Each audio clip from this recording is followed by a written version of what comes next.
Hello and welcome to Power Reflections, a proud member of the Duff Network where we reflect on Wildbow's most unfinished work as it releases. I'm Ruben Morehouse. And I'm Elliot Diebold. And we are coming at you live at a different time than usual, Elliot. But we're Yeah. still in the Discord, same as always. And as usual, Elliot, we're here to answer that age-old question: who'd win in a fight between Turtle Queen and one of those skibbity toilets that's big on TikTok at the moment? Elliot, what do you think? I'm sorry, I'm too old to understand that reference, but I'm going to go with the toilets. Elliot's an old man. Well, I'm sorry to hear it.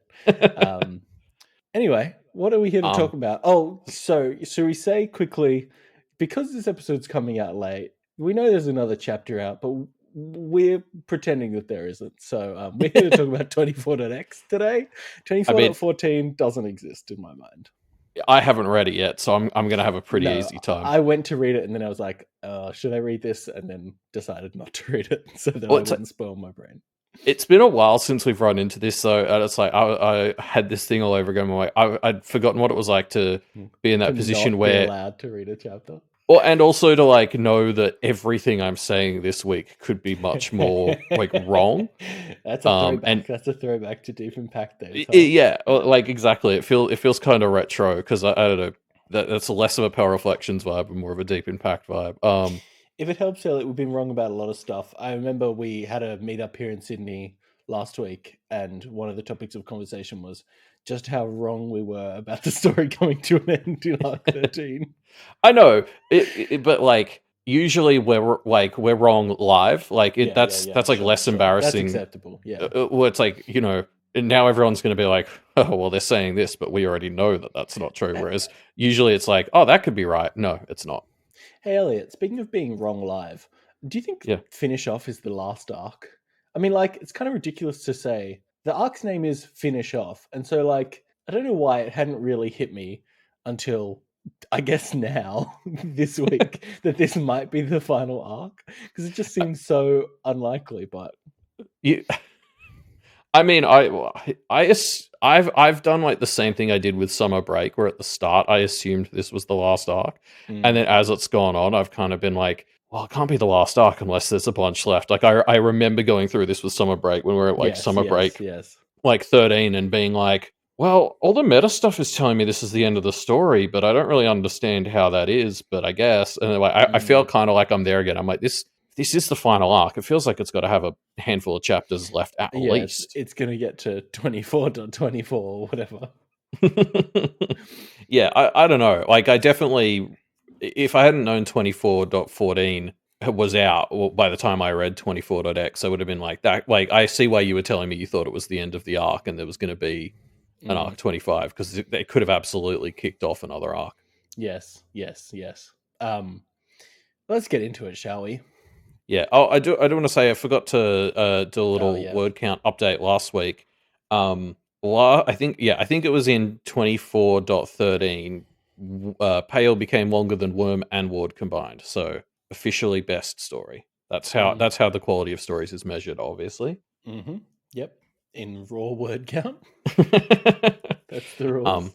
Yeah. Also, I thought a number of people have told us we should bring up Patreon had a thing. We're probably recording a bit late now for this to be relevant, but if you subscribe to Wildbow's Patreon or our Patreon, there was a big kerfuffle with their credit card charges this month. And basically what that means is you may have just kind of been removed as a Patreon subscriber or just not have paid. So if you're unsure, worth just checking whether you actually paid your Patreon stuff this month. It worked fine for me, but a lot of people had problems. So if that's still not something you've checked, worth giving it a go, because Wildbow uses that Patreon money to write the story. It was a thing. Tell me if this is correct, Elliot. They changed their banking location to be in Germany or something. I think Ireland. Yeah. And a lot of people's credit cards flagged that as fraud, and then Patreon's internal systems and failed the charges, and then Patreon's internal systems banned or cancelled people's charges because they had become fraudulent. That's very funny. That's very my understanding. Stuff. It just seems like something somebody should have expect. I don't know. Isn't this why you pay people the big money, is to know stuff like this is going to happen and work around it? Anyway, I don't know. It feels like something I'd expect to come out of X. Mm-hmm. Yeah, it's a real all tech companies turning into parodies situation, isn't it? Yeah. But anyway, should we? We're 6 minutes into our episode. Should we talk Yeah. about Bale? I suppose. So yeah, 24.x. We are starting out from Charles's perspective here, and he's kind of wringing the last dregs of usefulness out of this meeting, as he also reflects on his immortality, I guess.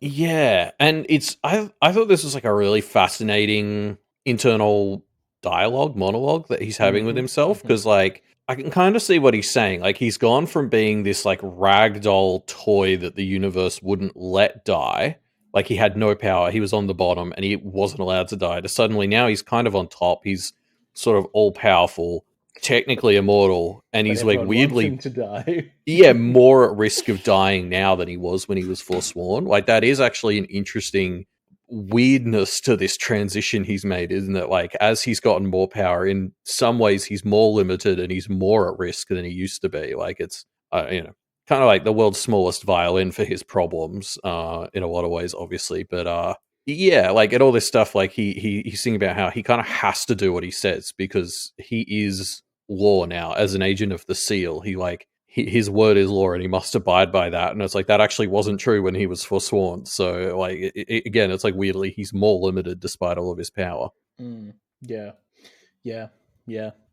It's it's interesting to think about. I think the omission from Charles's perspective is just how much I don't know, like Kenneth was doing for him Oh again yeah, in yeah. this scene. I guess Charles doesn't want to think about that given what he's doing now, but yeah. I mean, like it is the weird thing about Charles and Kenneth's relationship is it is a bit or like from when he was forsworn, is it's a bit like on the one hand I want to be like, don't you understand how much better your life was with them? But then it was also still remarkably shit, and I kind of like can appreciate the perspective of him being like, I refuse to thank you for putting me in the position where I started to like take on Louisa's diseases and stuff like that, like it was still pretty shitty, it seems like. So like it's kind of like he's being like asking him to be thankful for what Kenneth gave him is sort of like asking him to be I don't know, thankful for getting a cup of gruel or something. Like it's Hey, a have you ever tricky had gruel, situation. Elliot? Sorry? Have you ever had gruel? Yeah, we did Oliver Twist at my school, and for one of the lunches on a weekend rehearsal they made us gruel. And how was it? What did I you mean, it was think? just shit soup. I Is don't it know just what kind of the like technical bad definition of porridge? gruel is. Yeah. So yeah, Like bad porridge, right? That's my vibe. yeah, yeah, I feel like I'm missing out by having never had it because it's like the iconically horrible food. You know what I mean? yeah, yeah. Well, I mean, I'm sure we can work that into All Packed Up too. Yeah, cool, cool, cool. Yeah, that's a vibe. Yeah, we'll be Charles's and have gruel. Yeah, but with mold in it. That's the authentic. Well, yeah, I don't know if I'm willing to go that far. Yeah. But yeah, the big standout to me as well, like aside from Charles's actually interesting thoughts on his predicament and his position, which I think there's some interesting stuff there, but as with Charles, it's always the case that gets buried by his dumb bullshit. And the dumb bullshit here is how much the vibe from this whole section and his interactions with Ottawa here is this dude is just still really convinced that the whole world is against him.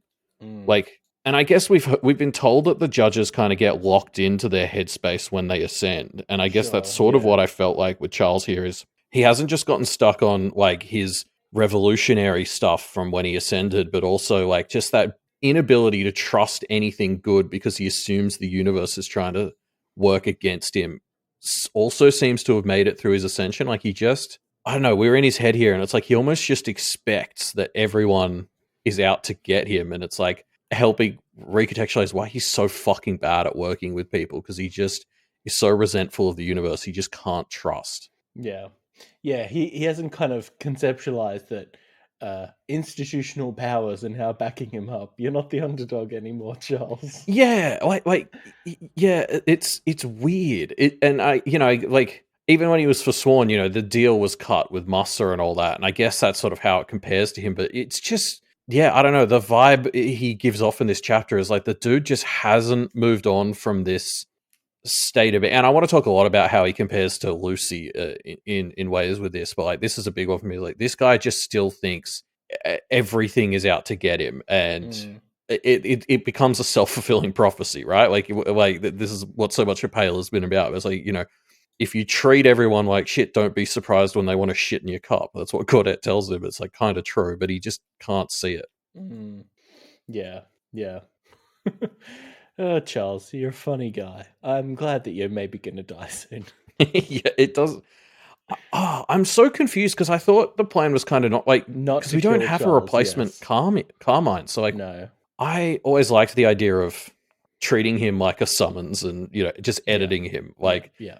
Normally I'm against that sort of thing for sentient beings or whatever, but Charles might have actually earned it. I don't know. He just I guess to bring up some of the Lucy stuff, it just obviously like Lucy's dealt a lot in this story with the idea of like how much should you be fighting? Like, don't let the fight consume you. And that seems to be coming to a bit of a head for her as well here with Stuff Grandfather saying this chapter, but like you can really sort of see how Charles cannot let the fight go in this chapter. Like he just and that really hits at the end of the chapter when Lucy is like, Charles, please just stop, and he just keeps fighting. Like he just maybe it's because he's the Carmine, I don't know, but he literally cannot stop fighting, and he's really embodying everything people keep telling Lucy not to do. Yeah. Yeah, I don't know. Like, I'm kind of on the same page of like, I was thinking there was going to be something else that they were planning to do to deal with Charles, but also he's done enough that he deserves his death. Yeah, So we'll see. And it comes back to that. You just can't fucking trust him. Like, you know, this is the guy who went from Forsworn to judgeship. Like, you know, you can't count him down and out without a lot of work. Yes. So yeah. But like, I guess the other Lucy comparison I really wanted to make was all this stuff Charles is thinking about how the system is kind of limiting him because he's in this role and this stuff, and it's like I'm thinking about like there was that whole thing earlier in the story about how Lucy has like wedded into the practice in that sense that like she's kind of finding that balance between becoming part of the system but not becoming one of those people who's like so enmeshed in it that you become the system and can't change it. And Charles has kind of failed to do that. He's now like so deep in the system that his only recourses that he can see at least are like explosive revolution. Like, whereas, yeah, I don't know. Lucy seems like with stuff like the sword boot, she's doing a much better job of like becoming enmeshed with like mainstream practice, but not just becoming like a drone of it. Yeah. Yeah. Hey, so bringing us back to this meeting, one of my highlights from this first section is Charles thinking about how irritated he is by Sir Percy. What a great. It's still funny. It's still great. It's still great. Funny. Yeah. I know I'm jumping ahead in the notes, but I like the bit at the end where we find out that his 69th title isn't just nice, which is a funny joke, obviously, a traditionally funny number.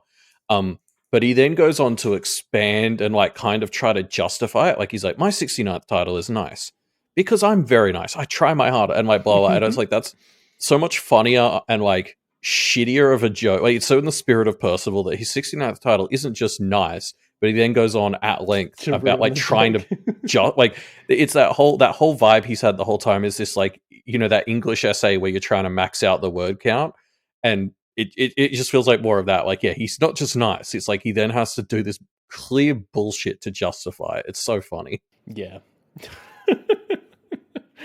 Yeah. Good old Charles. I also really related to that chronomancer lady. I've forgotten her name again, but she starts to like sound rote because she's apparently using time magic to like technically fast forward like to fucking Adam Sandler's Click through the meeting, and I was just like, well, first of all, that's a mood. I definitely do that at work, but also I was like, I wonder what the cost is magic wise to do, like how much does it cost her to skip through time in this meeting like this, because I would pay it. Like, as somebody who sits in just a fuckload of really long, boring meetings at work, I was like, I want this power. Yeah, it reminds me of that scene when Sebastian Harless was like impressed with Lucy arguing in the Kim's trial. And being like, oh, I wish I could claim that.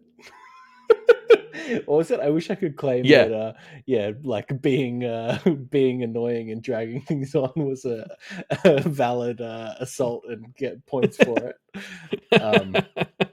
But yeah, just classic ways that the practice would be really fun in day-to-day life. Yeah, like this is one of the top. Like this is like one of those times where I'm seeing a practice. I'm like, fuck, I could use that in my day-to-day life. Like the ability to just genuinely put yourself in autopilot in meetings. I could use that a lot. Yeah. Hey, speaking of great uses for practice in day-to-day life, Donnie, who is great and really well-adjusted and really happy with his day-to-day life, is in this meeting too, and just kind of hanging out. So yeah, not all the negatives are defeated. There's still Donnie. Dead dad Donnie. Dead Donnie. Oh boy. Yeah, this poor fucking kid. Like, and again, we get one of those like fucking classic Charles moments where he's like, "This poor kid has suffered, and he'll come out of it because he has to. Because I had to." Like, we're just like fucking trying to turn everyone into himself. Like, yeah, get this kid away from Charles. Yeah, I mean, at least Charles is going to let him not die. What a hero! Wow, Charles, claps all around. What a champion.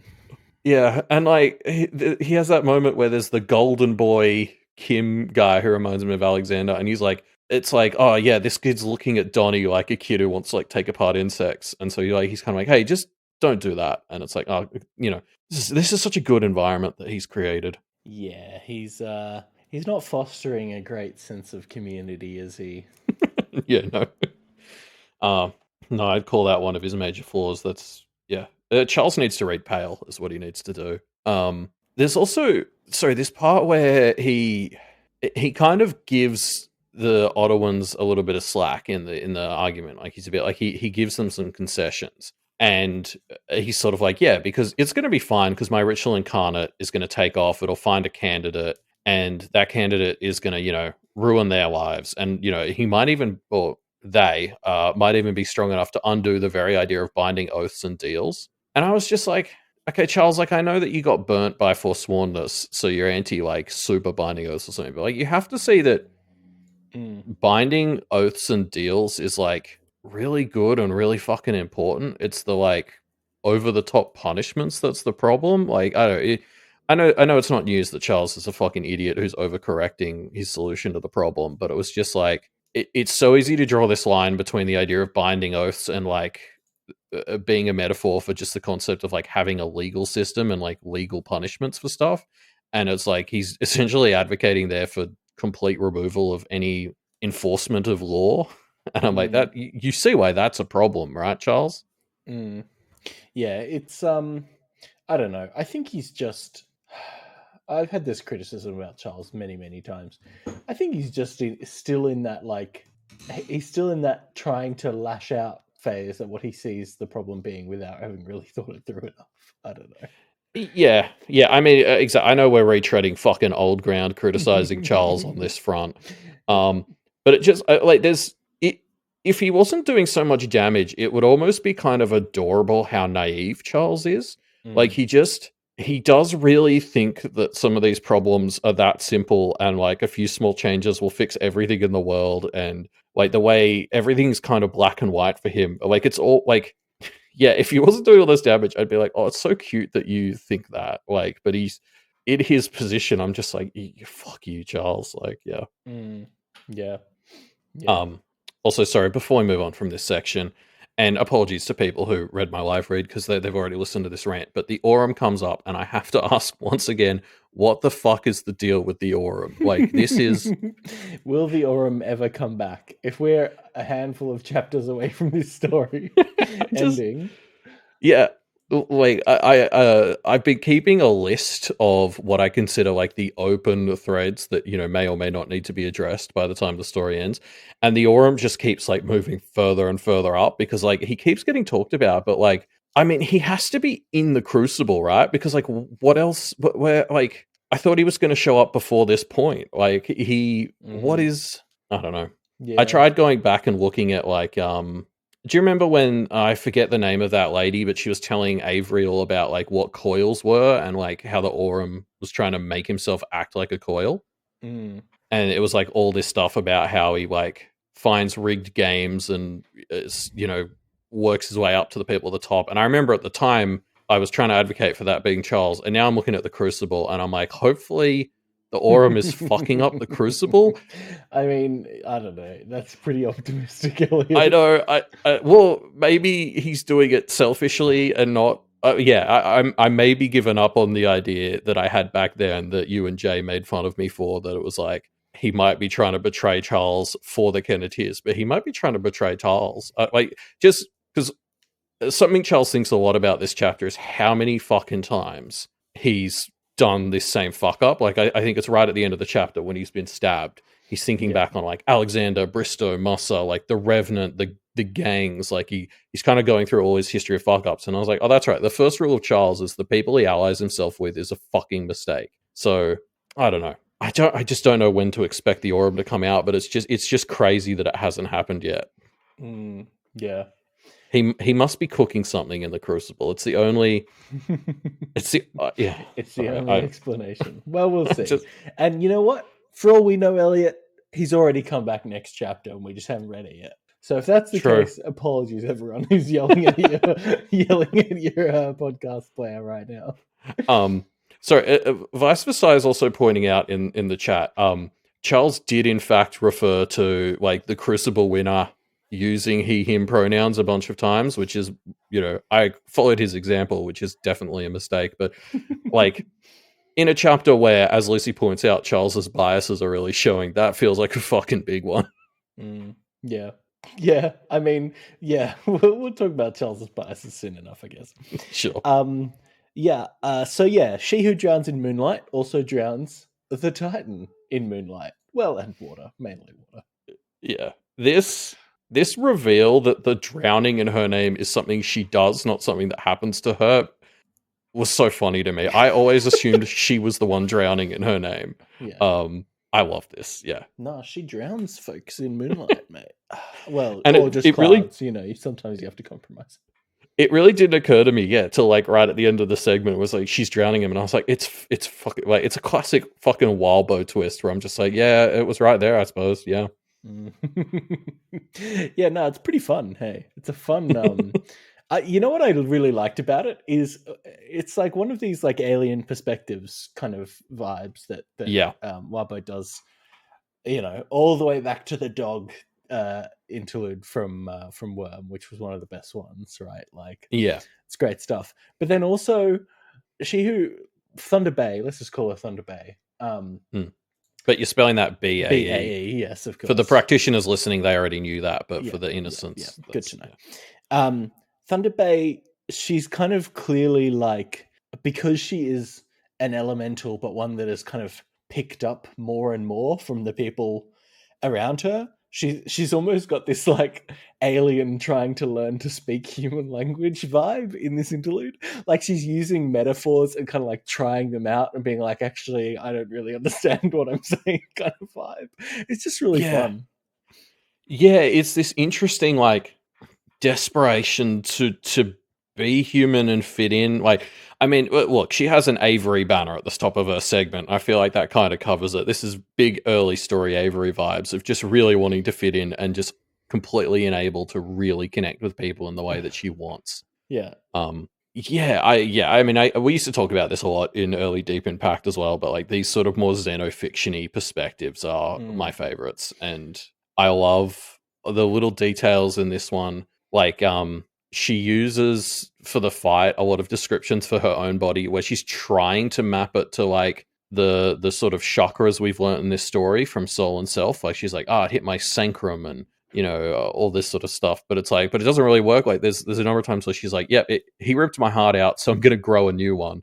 And it's like, okay, well, it's clearly not a perfect metaphor then. Yeah. I mean, there's also a lot of fun like lore thrown in where we learn some stuff about, I don't know, like the past, elementals, titans, like not podcasting material, but I was having a ball reading it and learning more and being able to tinfoil stuff about like what primeval version of this world looked like. Yeah.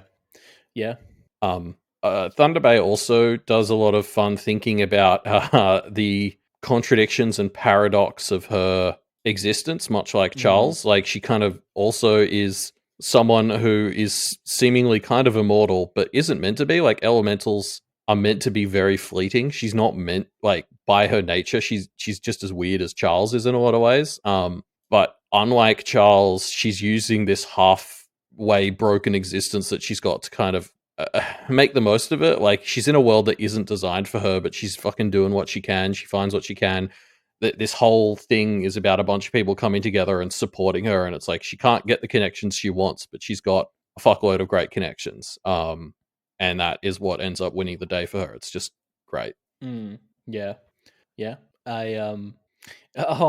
I remember, Elliot. I wrote this next part of the notes right after we talked about nighttime scuba courses, which was, I guess, something that we were talking about 3 days ago when we were first going to do this chapter, because the Titan has expresses the danger of nighttime scuba, Elliot, here, where he gets flipped around and turns upside down, and it's what leads him to drown. So be careful, Elliot, I guess is what I'm trying to say. I do definitely want to do one of those nighttime courses, but I guess this is what you got to watch out for. I did learn. Our conversation was, you were saying, what's so dangerous about nighttime scuba? And I already read this chapter, and you hadn't read it yet. So I couldn't say, well, you might get drowned in the middle of the night by, on a cloudy night by Thunder Bay. That's okay. I just won't go scuba diving in that lake. I'm sure the rest of the oceans in the Packverse are safe. Yeah, 100%. Maybe I'll make Tashlit's mum. Was her mum the big sea serpent? Yeah, I don't remember. So. Her dad was like some royal. Do you think they're still together? Dude, I don't think so. We got kind of rapey vibes, didn't we? No. He had sex with. Yeah, no, it was rapey vibes when we thought it was like he's having sex with the human body, but he had sex with the giant serpent body. That's right. Yeah. Cool. Good time. And I'm just wondering if they're still together or not before I start scuba diving again. Anyway. No, sorry. I know I'm just telling stories from my life here and going full pale in comparison, but at the scuba diving course I did over the weekend, which is why we were talking about this, I was learning about like the extra fancy gases that you can have, and one of them is like you can get one that to stop getting nitrogen in your blood, so you get the bends. They can give you ones that are just oxygen and helium. And so it made you come out with like a real squeaky voice. And I just thought that was so funny because they're like, yeah, they mostly use it on like oil rigs and professional stuff because it's really expensive. So these like oil rig guys will go live underwater for like a week or stuff and mostly be breathing helium. So they're like down in these bunkers just with high squeaky voices for a couple of weeks. And I just love that image. Yeah. Good times. Yeah. So should we talk about Thunder Bay pulled the trigger, but this was a solid Avery win, right? Avery's connections leveraged for Thunder Bay to get extra power. Avery freed Gilkey, so now Gilkey can be here delivering the poison blow. Just like, damn, well done, Avery. You killed a Titan. Yeah, definitely. I mean, also shout out to how fucking OP Gilkey is. He's killed Marcy. Now he's killed the Titan, and it kind of looks like his poison is also what's killing Charles too.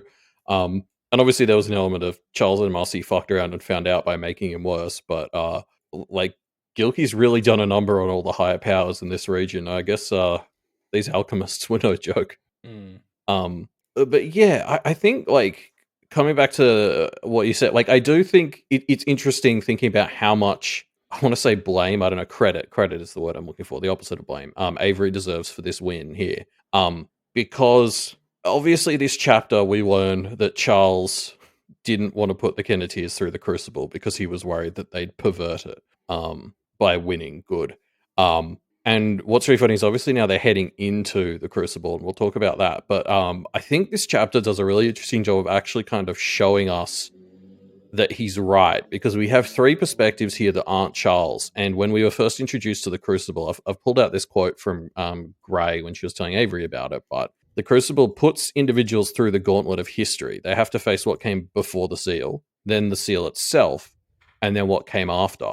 And I think you can kind of map the 3 segments that aren't Charles in this chapter to those 3 aspects of the Crucible. Like, Thunder Bay spends a lot of time talking about how fucking old she is and how she's like from pre-Seal times and all that, and how she doesn't quite fit in. But it's like the Kenneteers have still managed to help her be a part of this wider network. But also, like, I mean, she was already there. It's just like I think with all of these connections I'm going to bring up here, all of these people were already doing well. It's just the Kenneteers have made the environment better for them to do even gooder.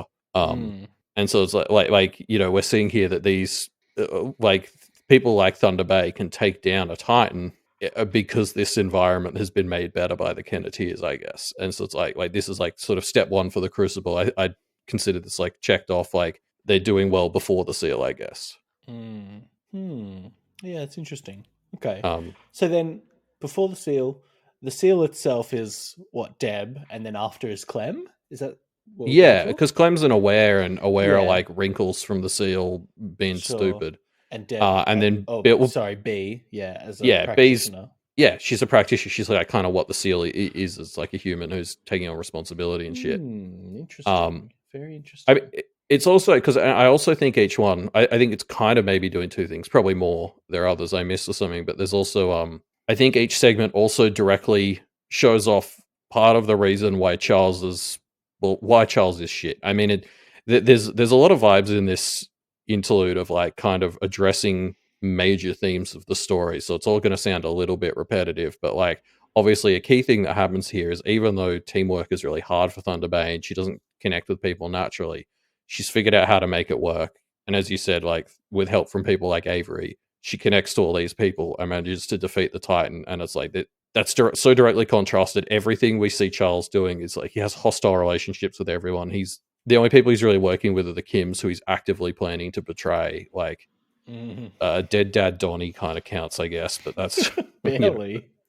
Like so it's like there's also an element to all of these sections where it's kind of like directly contrasting how all these other people are working together, or how all these other people are doing things that Charles just isn't doing, and that's why they're better. And for Thunder Bay, that includes actually working past problems to be a member of a community. Yeah. Some other things I wanted to call out quickly from this section. I thought it was funny that we heard from Miller before how fucking great his Titan was, and I guess it's still pretty impressive, but it was pretty funny, like, that Thunder Bay's looking at this and she says, like, oh, it was the equivalent of, like, if your ancestor was brought back to life and looked like a big Frankenstein. So I guess, like, his shit maybe isn't quite as hot as he thought, because the experts are like, this isn't a very good Titan. But, I mean, it seemed like it was a bit of a, I don't know, maybe a bit of a rush job, or like a... True. Like, he comes out later being like, oh, this was not where we were meant to use it, you know? It was obviously not intended for this situation. Still, I don't know. I'm just kind of like, it wouldn't surprise me to learn that Miller thinks he's a little bit better at this stuff than he is. That just feels like his vibe. Also, I wanted to shout out, there is one Lord who shows up and then doesn't help and just fucking leaves. And I hope we jotted down who that guy was. Because... I'm thinking back to, do you remember when Bristow was proposing his original network? And this was like a big part of it, is it's like when there's a big catastrophe, everyone has to fucking pitch in. And it was like, that was the one part of Bristow's network that I think everyone universally agreed was a good fucking idea. Like, that's what practitioners should be doing. And like, in what world is this not that? Like, like everybody should be coming here and lending power to the woman who is in the water fucking drowning this Titanic problem. Yeah. Yeah. Yeah. What a jerk. They showed up and they were like, nah. Yeah, no. And I mean, I guess technically they were right, because she didn't need their power, but like, I don't know, dick move. Like, yeah. Yeah. So yeah, the next section, we are tricked into thinking it's going to be an Anthem or a Liberty perspective, but no, Anthem and Liberty leave and we stay with B. Oh, disappointing. But then it turns out to be actually pretty good. Yeah. So it just goes to show, just, put a little faith in Wildbow. I cannot believe that Deb made me like tear up. Like, yeah, I know, right? Who would have thought that Deb and B would have been the emotional core of this chapter? It's crazy. like I finished this segment of the chapter and I was like, well, thank God Deb was here for that emotional moment that the Beatrice needed. And then I sort of thought about that and I'm like, that's fucking a crazy thought. Like, yeah, Anne and Deb just really come out at these times and just, well, I suppose did for some of them. And just blow you away with like how good they can be at times. It's so funny. It is good. Yeah, I love this. We get like some hilarious bits with Anthem and Liberty, and we're kind of like, oh, that's really fun. And then we just kind of linger in B's perspective, and it turns into this kind of like, oh, fuck, well, this actually has kind of been pretty fucked up, hasn't it? Yeah. Liberty comes in with her everything's a cartoon energy, and you're sort of like, haha, and then we turn around and Anne is just kind of referred to as the body a bunch, which I don't know if that was intentional Buffy the Vampire Slayer reference, but it definitely gave the same vibes for anyone who's watched that show. And it just, yeah. I mean, even the Liberty and Anthem stuff wasn't as fun the second read. Like when I did the second read to write these notes, I was a bit like, man, knowing that we're in B's perspective and she's watching these two while her mom is just behind her dead is kind of a bummer. Yeah. But speaking about Anthem and Liberty, if Miss doesn't let Anthem go on this camping trip with his daughters, she's dead to me. Like, I know I've been far too forgiving of Anthem, but like, I'm putting my foot down on it right here. Like, I don't care that he probably hasn't made amends or whatever the fuck. It's like, just let him go be a good dad, please. I mean, the worst part to me is this chapter ends with like the Kenneteers and grandfather, right, and Anthem, and they're all standing there looking at the crucible, the encroaching crucible, and being like, oh, all right, let's do this. And then the Kenneteers and grandfather go in, and Anthem goes away. I'm like, oh, so close. It's I mean, like, it's Anthem, fair because obviously he's not immune to it in the way the other four are. But I was just kind of like, oh man, Anthem, I really wish you would have been in there with them. He's a really fun possible contestant, actually. Yeah. Given his recent character growth, it'd be really interesting to see him get tested. So good, I know. By the Crucible, because even at his worst, Anthem was kind of well intentioned. Like, yes, yeah. I don't know. Yeah, that would be really fun. Also, sorry, Selmone is alive. That was like a fun little moment after she fell off Avery's airplane a couple of chapters ago. You know, once again, since Breastbiter, I don't think this story has really killed any important goblins. And the streak continues. Yeah, great stuff. Well, I would say even before Breastbiter, but you know, whatever. Yeah, I mean, I guess we've already talked about it, but that bit when Deb forces B to actually cry like a human being, oh man, that's good. Oh, that's good. Yeah, it's crazy how Deb is like, she seems to do the perfect balance for Beatrice of like, I think everyone needs a slightly different balance in moments like this of cold logic and like giving you that emotional breathing room. Like, you know, like Beatrice, because we've seen Lucy in situations like this where like Lucy gets a lot of comfort out of talking out the practicalities moving forward. And so it's like at first I was kind of like, Deb, stop talking about like how shit her parenting situation is going to be from here. Like, she doesn't need this. But it's like, actually, I think B did get a lot of comfort out of like being told what her probable future is, and that it's going to be hard, but like there is a path forward. And then, Deb also gives her that ability to just have her half hour to cry, and it's like it's real really fucking on point, weirdly on point, wasn't it? Yeah, like Deb just like strikes the balance perfectly, which is kind of hard to do even with people you're close to. And I was like, again, just fucking Deb. Like it was Deb who did that. I just didn't see it coming. Yeah, really unexpected. Yeah, and again, like if we're looking at each segment and how it kind of ties into like a stage of the Crucible and or critiquing Charles, it's worth pointing out, has Charles done this for Marisica? Like, Charles hasn't had his fucking 10 minutes to cry over the closest thing he had to a friend slash ally slash kind of mummy. This is something Charles has not been able to do. I guess I can see each of these segments critiquing Charles's MO, and like this is something he doesn't stop and consider, I guess. Yeah. So, and then also sorry, I guess I could kind of see if we're trying to map this to the Crucible stages and how the Kenneteers are working with all of them. this was the seal, and we're seeing here like a practitioner who's orphaned kind of get helped by the wider network, and the Kenneteers maybe don't get too much credit for that, but also I can't help but feel like the sword moot is going to make it easier. I don't know. Yeah, interesting. Well, yeah, should we talk about Clem's section? Clem catches a predator before mulling over whether she's still on Team Kenneteer. Yeah, and it's funny because like Clem's segment feels like a pick me up after that last one because it's way less gutting, but like I always feel like with these Clem segments, I'm getting way too much enjoyment out of how horrible her life is. I don't know if anybody else has this, but like whenever she talks about her backstory and these horrible items, it's also kind of fun. And like, I don't know, Clem's existence is this weird thing where I'm always having an absolute blast with how kind of wacky and horrible her life is, but also it's tragic, but it's fun. I don't know. Yeah. It's yeah, you're right. It is just fun because wacky magical items are just fun, right? Yeah. And that was like she talks about this stage fright scarf and how it like really fucked up her sexual development and all this sort of stuff. It's funny. I know it is, and it's like, am I a terrible person or like? Yeah. How good of a pick, by the way, is Clem for being the POV of this argument between Nico and Zed, right? Like, yeah.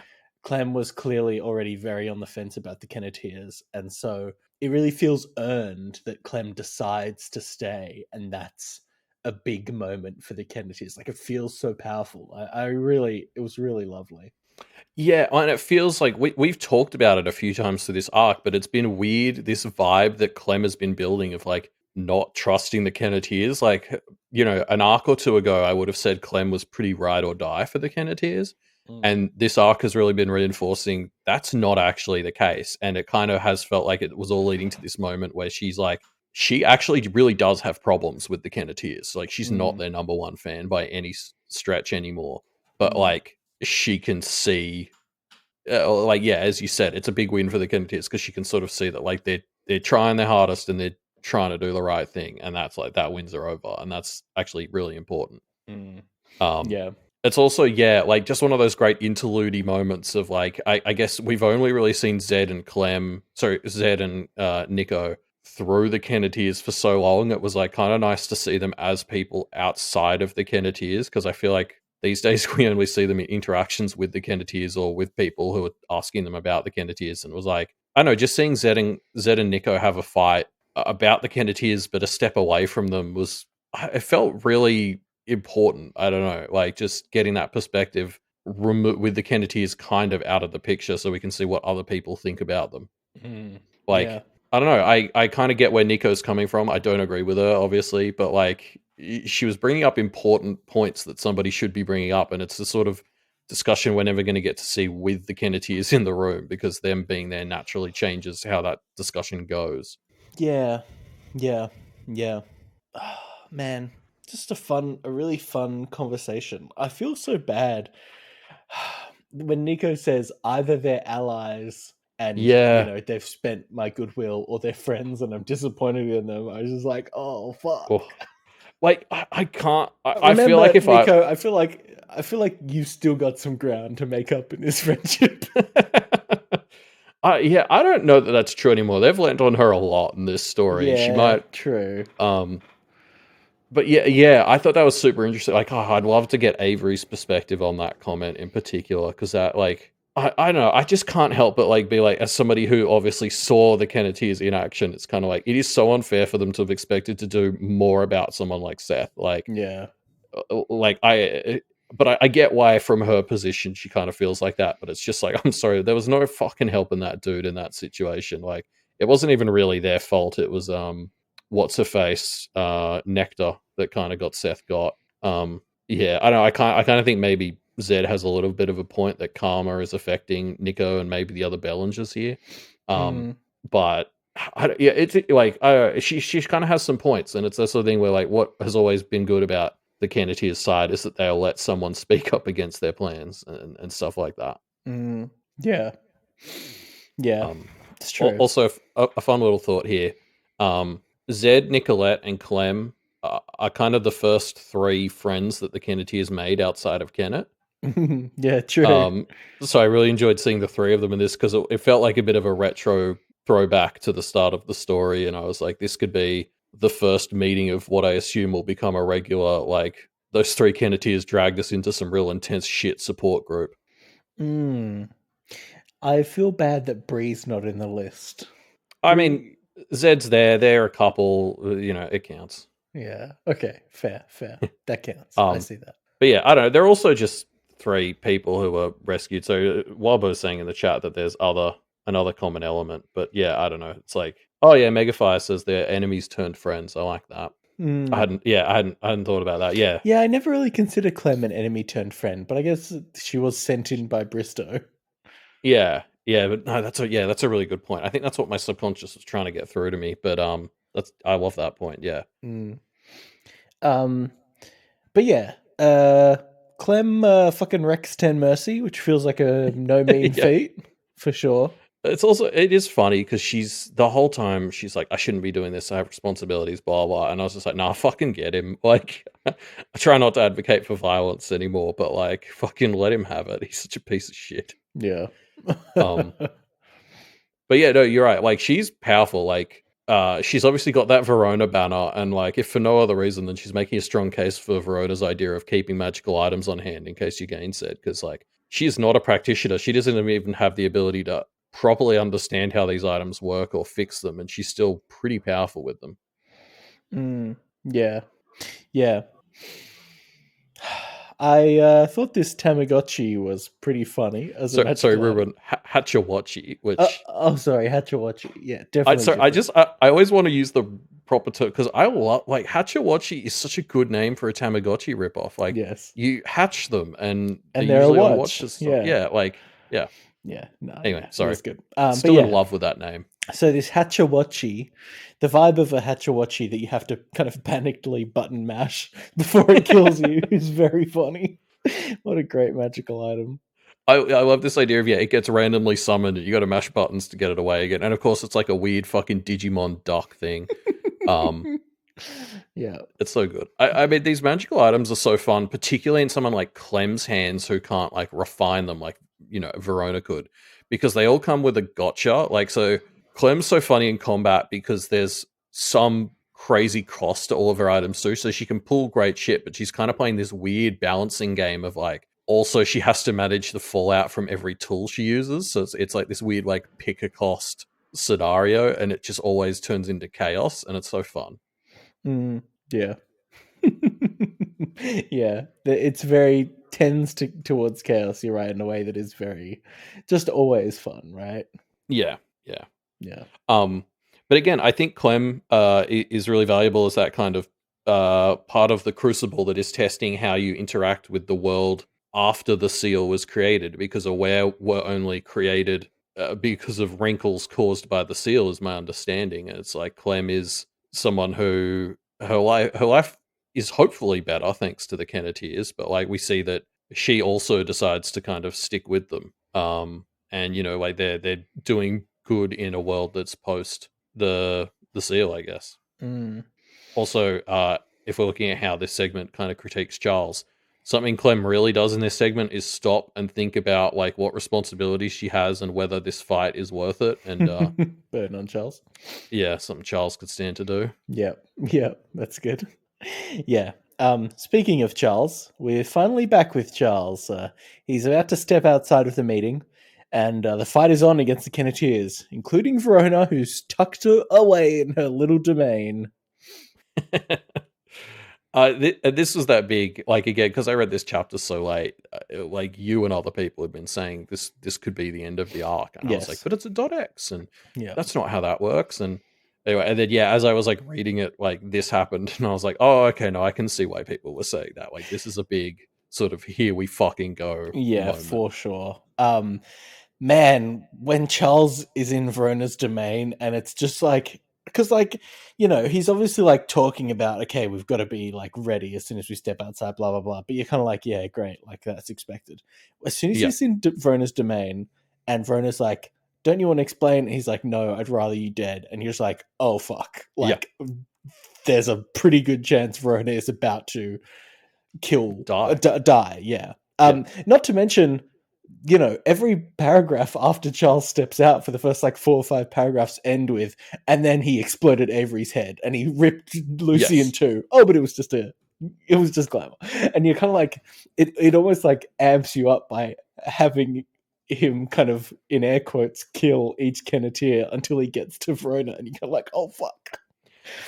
Yeah, it's terrifying. I guess this whole story has had the setup of Charles is intentionally holding back because he likes the Kenneteers. Especially for Verona, right? Yes. And now he's officially done with that, and we're seeing him go full Carmine on them, and it's it's terrifying. It's really rough. He has this moment where he does say, I'm tempted to explain some things to you, to drive the point home why I've treated you as I have. And Verona pitches some suggestions, and he says no, and then he's like, I'm not going to tell you because it's a kindness, and then he starts breaking her house. Mm-hmm. What are the theory? What do you think he was gonna say to her? This has been living rent free in my head since I read it. I honestly think that he just sees a lot of himself in Verona, and that's a connecting point, but also because of how much self-loathing he has. Well, that was my thought too. But it's one of the things Verona says. She's like, because I'm funny and remind you of yourself, and he says no. And I guess technically she pitches 3 things and he says no, and maybe he could just be saying no to one. We see him pull that trick in this exact segment, but I don't know. The way it's phrased, I'm like, I don't know why Wildbow would trick us like that. So I'm like, it kind of seems like that wasn't the reason, but then I don't know, because that was my thought as well. My only other one is very tinfoily, and it's that he's done some magical seal-based augury and sees that Verona will be forsworn in the future. But that's extremely tinfoily. I don't know what he's holding back from telling Verona. Yeah. Yeah, I don't know. It's an interesting thought. I was really hoping chat would have something, but they're silent. This is usually one of those questions where somebody from chat says something and I'm like, oh, that's a good one. Well, but I guess we'll have to see. Yeah, that's a classic. Leave your oh no, maybe we find out next chapter. Okay. In retrospect, that makes a lot of sense. Okay, never mind. Anyway, it is very fun. Verona tries to get into monologue here to buy time for herself, and he's refusing to do it.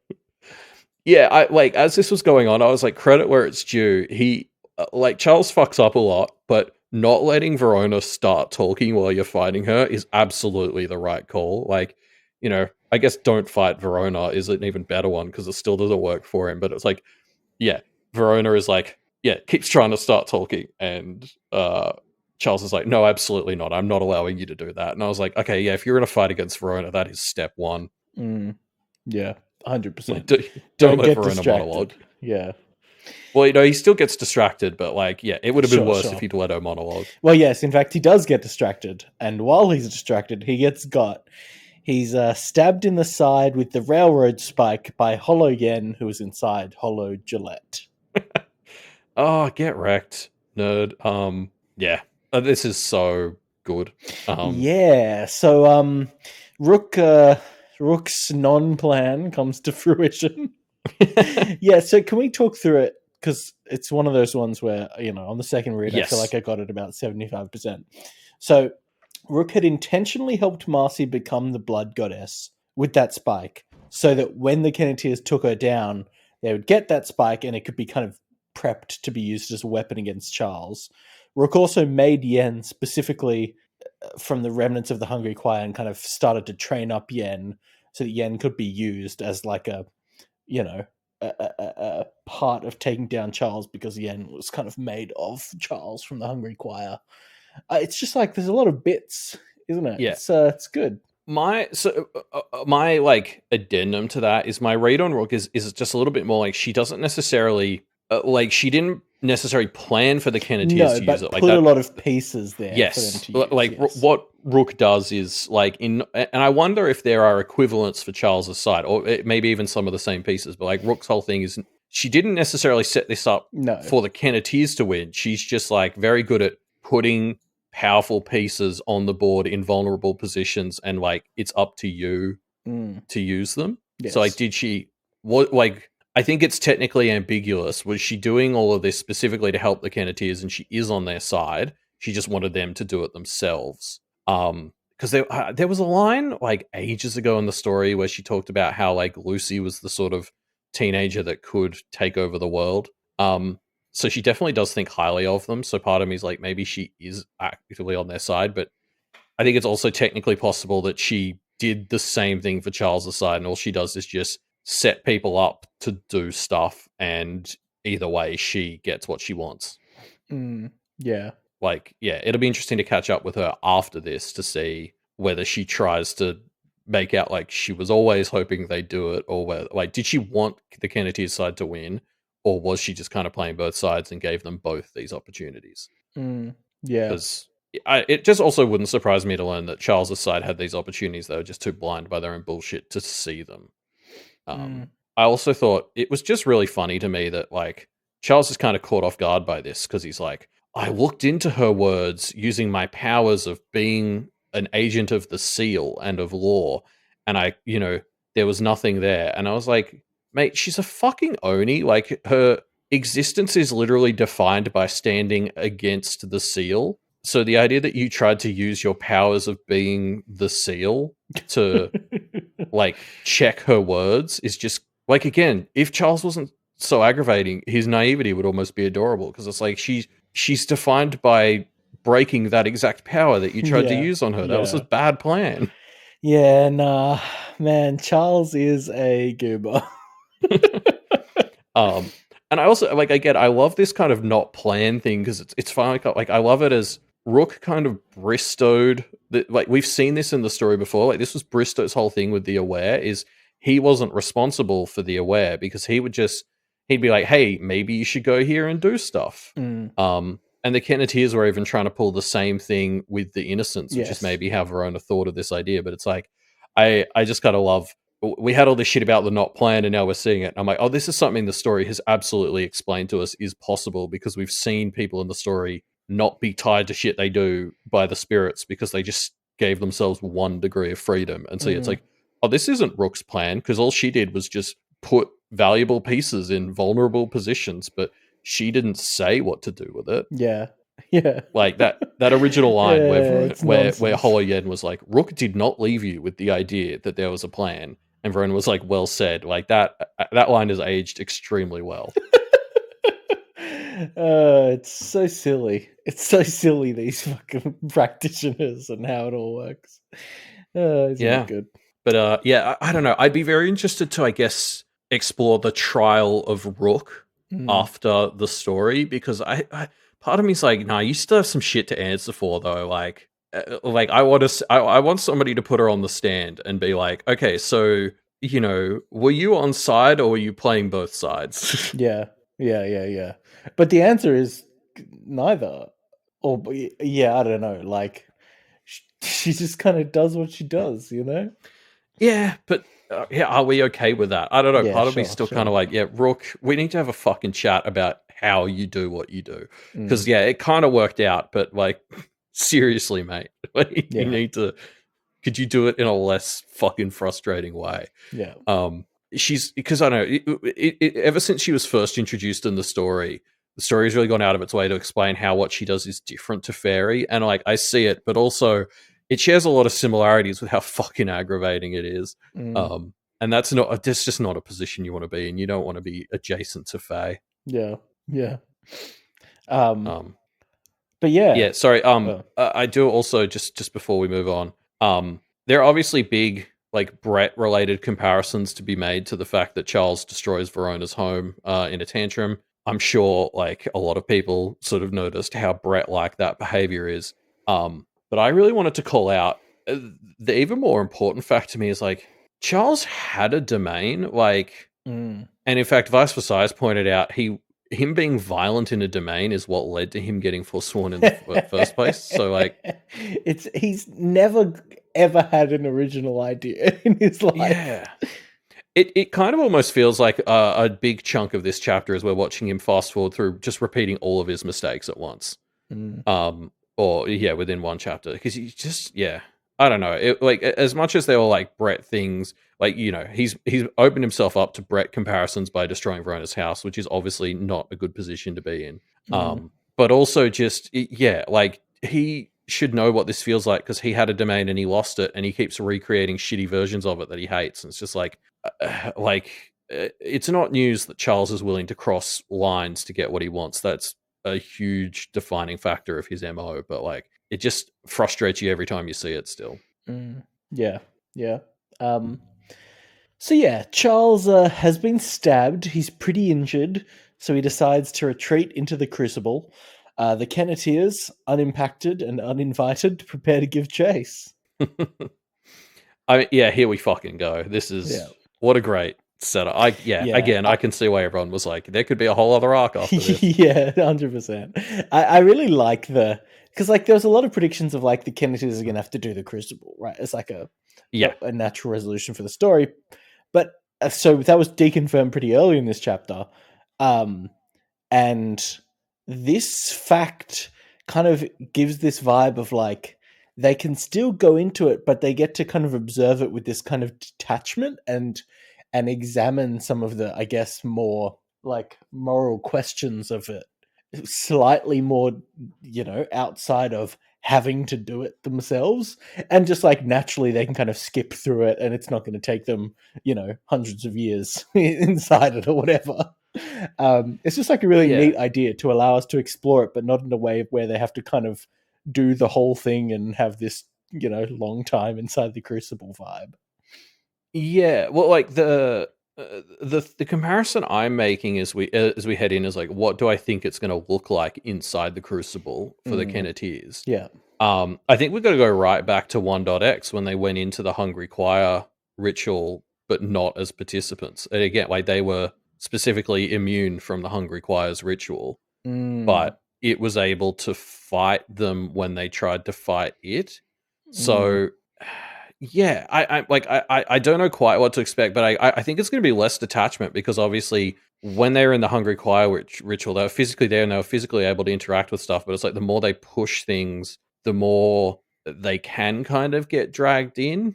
But yeah, I don't know. Like I have a feeling we're going to kind of get to see this interesting, like there will be parts of the Crucible they're forced to go through, or like it's still going to be a very hostile environment. But yeah, like you're right. It's not like they're not going to have to go through the whole they can sequence break, I guess, is probably more the thing. It's like they're going to be able to move around more fluidly and break stuff or skip bits or whatever. So it's got like it's going to be a lot less predictable, I guess, watching the Kenneteers path because it's able to be variable how much they have to interact with each individual element, I guess. Yeah. Yeah, it's going to be really interesting. Yeah. Well, I want to specifically look for mirrors to that original Hungry Choir thing because really interesting. I like it. Yeah. Another thing, sorry, before we move on, our grandfather is pretty adamant that they shouldn't go and do this and get in there. And again, this is another one of my broken record things like the Aurum, but just like I'm really enjoying how grandfather is moving more and more into Jasmine's side with like, hey Lucy, can you fucking not? Like, he's straight up calling her an idiot now. Yeah, I mean they're in it now though, so I know, there's only one way out. This is the thing. It's like, well, we can't stop here, and it's like, yeah, but like you've said that the last like 8 times. Like, yeah, but this time, I mean, there's a pretty final vibe to I know. it either way, Elliot. Yeah, but like it is kind of reaching the point where if we hit another one of these, I think grandfather and Jasmine are going to have a really good case for like, it always fucking feels like that, you guys. Like, yeah, I don't know. I'd be pretty surprised if there was like, this is pretty explicitly Charles's big plan that they're dismantling. I know, here. But I guess it's just whatever happens after this. What's really funny is whatever the conversation with Jasmine looks like next, because we've been building up to this for a long fucking time now. And I don't, maybe it's not something that's going to happen, but I'm going to be devoed if it isn't. But like we've been leading up to this Lucy Jasmine resolution for a while, and what's fun is I feel like grandfather is now pretty firmly on Jasmine's side, and that's going to be really interesting for Lucy emotionally to know that like her familiar candidate, who's a fucking dog of war, is the one who's like, "Hey Lucy, stop doing war, please." And like Lucy puts a lot of stake in having people around her have her back. So grandfather being against her on that could be really interesting. Lucy's too much into war for even the Dog of War. Yeah, and like Megafire's pointing out in the chat, the Dogs of War have always been sympathetic to Jasmine's point of view, and I agree, but I feel like grandfather's reaching the point where he's going to be more adamantly, like, definitely voting against her. Like, it feels like it's really stepped up in the last hour or so in story for me of like how much grandfather is like, Lucy, you can't keep doing this. And who knows, maybe this will come up in the Crucible. I mean, I don't think Jasmine's going to get dragged in or whatever, but like, depending on, like, you know, I guess I'm thinking it would be funny. We keep saying like, because you have to live through thousands of years, right, in the Crucible. It would just be really funny if Lucy was forced to like have kids. Because we keep saying it would be funny to see Lucy on the other side of this argument she keeps having with Jasmine, because I don't think Lucy would. I think Lucy would be on Jasmine's side if the roles were reversed. So I really want to see like Lucy have some version of this argument with Jasmine in the Crucible, maybe. I don't know if we're going to see them live, you know, years in there. Like they're external to it to some extent, right? I mean, I don't know. It depends how it works. I'm kind of hoping that there's some. I always enjoy like the when they did the like trials to with their alternate lives with Mossa and stuff. I'm always a big fan of those things. Yeah. True. I guess we'll see. Right now, almost, because the chapter's already out. I'm going to be reading the chapter pretty soon. Yeah, can't wait. Yeah. Oh, sorry. Also, last thing. As the chapter ends, Charles has this great moment where he just really proves that he refuses to learn lessons, because he's like, he's injured and he's like, I'm going to, like, the only way I can keep fighting is I have to pull on that side of myself I thought I'd packed away when I was no longer forsworn, like the strength that comes from having been forsworn, and maybe this is my best self. And it's just like, it's such a strong ending for this Charles. This is really, for me, a Charles interlude, even if most of it is us seeing other people be better than him. But it just really just summarizes how much Charles won't move on. That like the last thing he does in this chapter, where he sort of speed ran, repeating all of his mistakes, was go back to thinking that the, you know, the grind set mindset that he had from forswearing was a good thing. Yeah. He's hardcore. He's a Sigma male. Yeah, I'm just jealous of him. That's what it is. Yeah. But that's the end of 24.x. Elliot, do you think this is the last chapter, this arc? Do you think we're about to get to better reach out to our reflecting guest and start organizing a time. Whoa. Yeah, I mean, I like. You can see why after I finished reading this chapter, I messaged you being 100%. Like, there's a kind of a chance this chapter is the last one. 100%. I think if I'd read this before 24.14 had come out, I would have been like, it's probably worth trying to schedule with that person in case, because there might be a .z or a .y and a .z, but I would have been willing to believe we were 1 to 2 chapters away from the end of the arc. Sure. And like, again, we're back in arc 13 vibes for me, where I'm like, I think there could be 6 more chapters, but like if arc 25 did start again soon, I wouldn't be super shocked. I don't fucking know anymore. Yeah. But anyway, we're here to talk about predictions now, Elliot, not about chapters. Although you say that, I don't think either of us actually picked out a prediction this week. No, we didn't, did we? And in fact, neither of us has picked out a Reddit comment, which is funny, because that's usually the other thing we pull out. What have we done then, Elliot? Well, why don't you go first, because yours is a lot of fun. Sure. I pulled out, drum roll, a WordPress comment. Elliot, do you remember we used to pull out WordPress comments back in the day? Blast from the past, this one. Yeah. So I was doing my second reread of this chapter, and I saw this comment, and I just loved it. It's from a user called Zenguin, which is penguin, but with a P instead of an X. Well, instead of an X instead of a P. Instead of the first P in penguin. Elon Muskified penguin. Yeah, exactly. So I'll just read out like a truncated version of it, but the whole thing is on the WordPress. It's great. It's a great comment. Of course, Charles thought to himself, of course they come. Of course others let them. Yeah, Chuck, I get you. You're offended because they're self-sacrificing enough to come in after you, and that everybody else is willing to let them do the dirty work. You're absolutely right. and you're absolutely wrong about what to do about it. You hate them because they're not broken, at least not like you are, not like the system is. They see the world being awful and they want to make it better. Oh, I loved it. It was just so good. Just like the righteous hatred on Charles, which I'm always a fan of. Yeah, and like again, I feel like that is a great TLDR of what this chapter is. Like, I think the reason that resonates so well at the end of this chapter is I think this chapter really did a deep dive into what is wrong with Charles, and it wasn't news. Like, we all knew that this was the problem with Charles, but it was like really reinforces. Like, as we head into the Crucible, just a reminder that like this guy just refuses to accept that the world isn't against him and that he there could be any good in it. Yeah.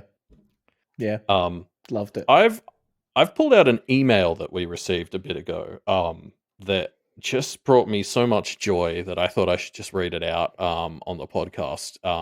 So we got this email from Dave, and the subject was just "You absolute bonces."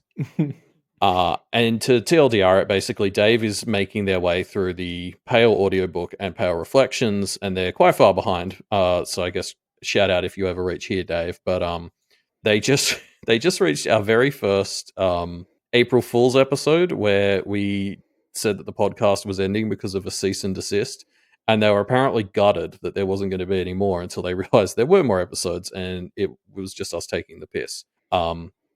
So they signed their email, "Thanks for the million hours of literary analysis, and also fuck you." And I just wanted to say thank you, Dave. That is exactly the feedback that I look for.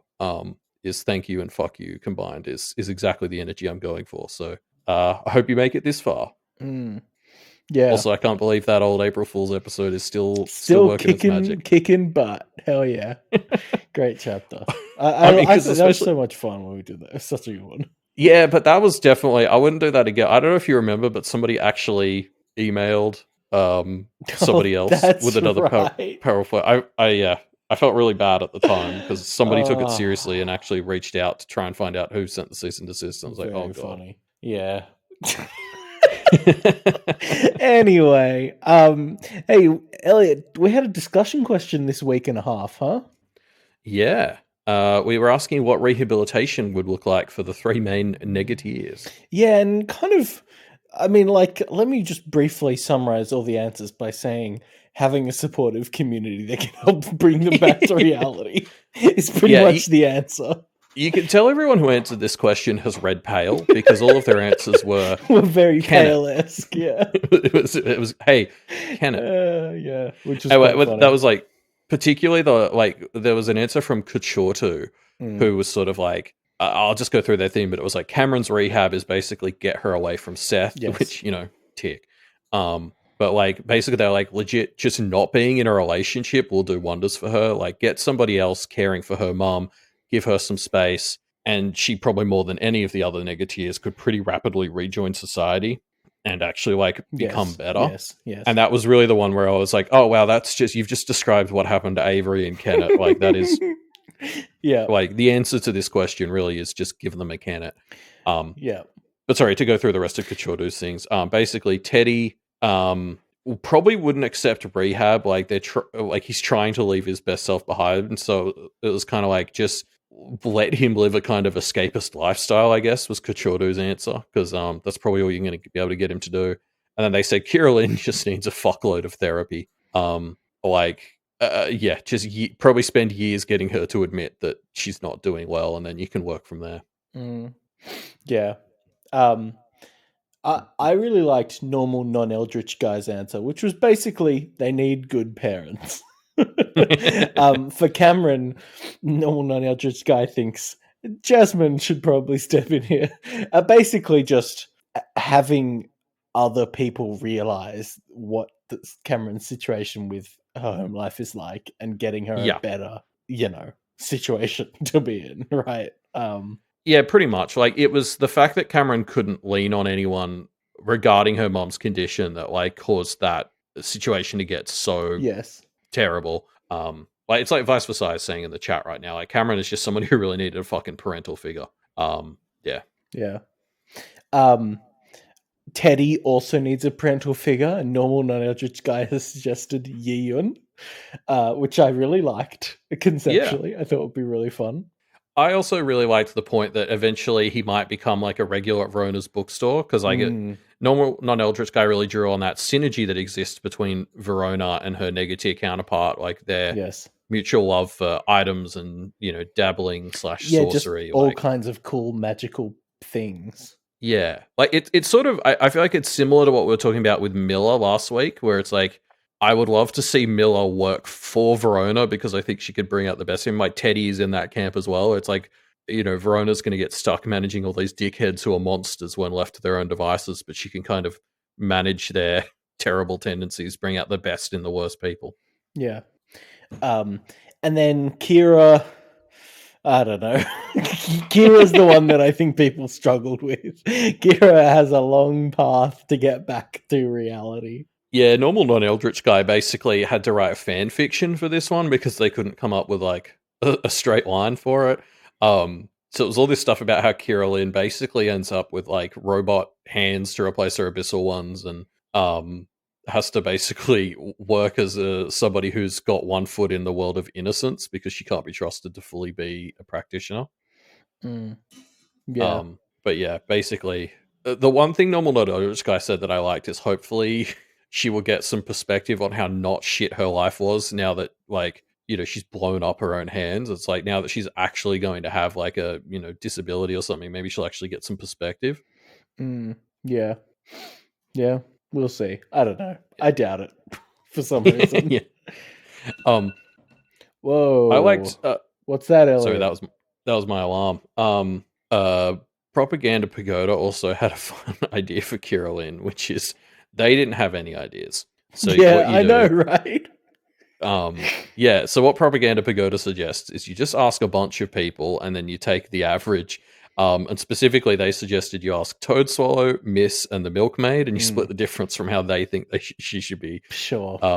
So, which, like, including the Milkmaid in that list does seem intentionally vindictive. But I guess she's an abyssal spokesperson, which Kira Lynn deserves. Yeah. Oh man, the Milkmaid. Now there's a character. There's a paragon of virtue in this story. I mean, what was weird is like she kind of seemed willing. I don't know. Yeah. Yeah. Yeah. But yeah, no, Tisawa is saying something that was along the lines of what I was thinking too. Is like Miss, Toadswallow, and Louise is a fun combo because that's one from each of the Kennets. So like, I think if you need to make decisions by committee, like a good starting point is one person from each of the Kennets because you get, I think they round each other out well. Yeah. Yeah, I think so too. I think that there's actually quite a nice balance. Yeah, whereas like it's like Toadswallow, Miss, and the Milkmaid is funny because it's skewed against Kennet above in favor of adding the Abyss, which I would call Kennet below plus plus. So it's kind of like you got Kennet found on one end, then Kennet below, and then double Kennet below. So it's going to be a harsh thing. But also, I mean, Kira Lynn started drugging herself up on the Abyss intentionally, so maybe she was asking for it. Yeah. Sorry, Megafire is answering this question in the chat right now, and I want to call out their answer because they've got things like we just need to get Teddy sober for a bit and make him feel like shit, and that'll show him the error of his ways. Which 24.a I think backs that read up. Cameron just needs help and getting rid of her idiot dad, and like it's similar to what other people are talking about, like just get her parental figures and support. But then Megafire's gone on to say that Kira Lynn doesn't need any help. Just let her run around. It'll be fine. Yeah, it'll be great. Why not? I mean, it would be fun for us as the read. This feels like a very fairy take. Like, I feel like the fairy take is, yep, let's let Kira Lynn do her thing. She's great. Yeah. Yeah, I'm sure that'll go well.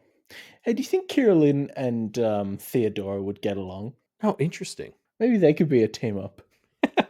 Vice Versailles suggested that the place we let Kira Lynn run around and be fine is in the Abyss, which... I mean, why not?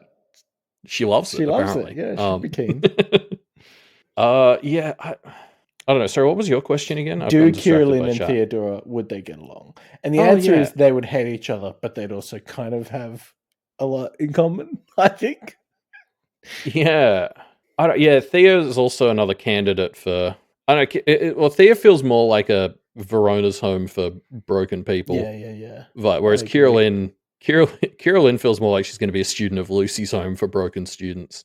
Yeah, I don't know. Now, Elliot, do you want to tell everyone our discussion question for this week? Yeah. This week we're giving everyone a break. What? Because we're recording this episode so late, it's going to be like a few days. Yep. Summer breaks. We all love those in the Pale fandom. So yeah, no discussion question this week, but I'm sure we'll be back next week with a good one. I mean, also part of it is we're not used to having to write a discussion question when there's a chapter out that neither of us have read. Yeah, so we don't want to ask something that, I would have been tempted to ask what people think Charles was talking about, and that would have fallen completely fucking flat, apparently. So if you have thoughts on what Charles is talking about, why Charles likes Verona so much, leave it in our discussion thread, which you can find linked in the show notes down below. Yes, you can also find us on, I'm just going to call it Twitter. We also now have Blue Sky, but I don't get Blue Sky yet. It's basically like I was on Twitter until recently, which is like I have such a curse on social media. You have the chance to be an early adopter of a social media. Yeah, but I don't like being an early. I like going there when everyone else is already there. Yeah, I don't know. So we're still figuring out what the fuck to do in a world where Twitter doesn't cover like all of the audience, but you can find us on the webs. Come to Discord. That's honestly where both of us are far too often. Yeah, that'll never have problems, I'm sure.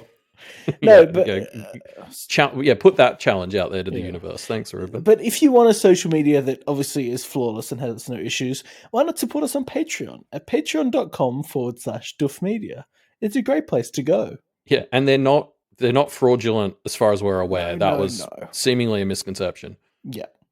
For more non-fraudulent content, go to patreon.com/Wildbow and support Wildbow as well. This is why we're engineers and not marketers, huh? And Elliot, why don't you hit us with that classic sign-off that we do every week? Fuck, I actually forgot to prep one. Hey, baby, are you a sealer? Because I'm looking for someone to bind me up.